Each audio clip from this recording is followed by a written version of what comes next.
Friends, இன்றைக்கி இறால் உடை குருமா செய்யலாம். அதுக்கு இறால் கொஞ்சோண்டு உப்பு போட்டிருக்கேன், 1 ஸ்பூன் மிளகாய்த்தூள், மஞ்சள்தூள் போட்டு இதை நல்லா வதக்கிட்டு நம்ம மிக்சியில் அரைக்கணும்.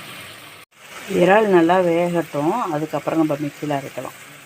இறாவை வதக்கி எடுத்து வச்சுருக்கிறேன். இப்போ பட்டை, கிராம்பு, அன்னாச்சி பூ, இலை போட்டுட்டு வெங்காயத்தை போட்டு குருமாவுக்கு வதக்கி கொஞ்சோண்டு சோம்பு போட்டு வதங்கணும். தக்காளி போடலாம். வெங்காயம் நல்லா வதங்கி வந்துடுச்சு. இப்போ இஞ்சி பூண்டு பேஸ்ட்டு போட்டிருக்கிறேன், கருவேப்பிலை போட்டிருக்கேன், தக்காளி, இது எல்லாத்தையுமே நல்லா அப்படியே வதக்கணும்.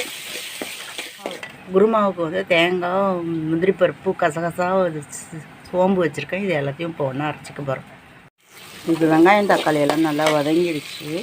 இப்போ மிளகாய்த்தூள், கொத்தமல்லி தூள், மஞ்சள் வச்சுருக்கிறேன். இப்போ இதையும் போட்டு சேர்த்து வதக்க போகிறேன். இறால் வடை செய்யறதுக்கு கடலப்பருப்பு ஊற வச்சுருக்கிறேன். இப்போ குண்டு மிளகாய் போடுறேன், காரத்துக்கு சோம்பு போட்டிருக்கிறேன். இந்த வறுத்து வச்ச இறாலை இதோட சேர்த்து அரைச்சிக்கலாம். குருமா நல்லா கொதித்து வருது. இப்போது நம்ம அரைச்சி வச்ச தேங்காய் விழுதை நம்ம இதில் ஊற்ற போகிறோம். தேங்காய், கசகசா, முந்திரி பருப்பு பக்கத்தை எடுத்து இதில் இப்போ ஊற்றுறேன். இறால் போட்ட கடலை வடையை நான் இப்போ சின்னதாக தட்டி போட்டிருக்கேன். இதை தட்டி அந்த பக்கத்துலேயே இருக்கிற குருமாவில் போட வேண்டியது தான் ஃப்ரெண்ட்ஸ். இறால் வடை குருமா ரெடி ஆகிடுச்சு ஃப்ரெண்ட்ஸ். நீங்களும் இதுமாரி செஞ்சு பாருங்கள், நல்லா டேஸ்ட்டாக நல்லாயிருக்கும்.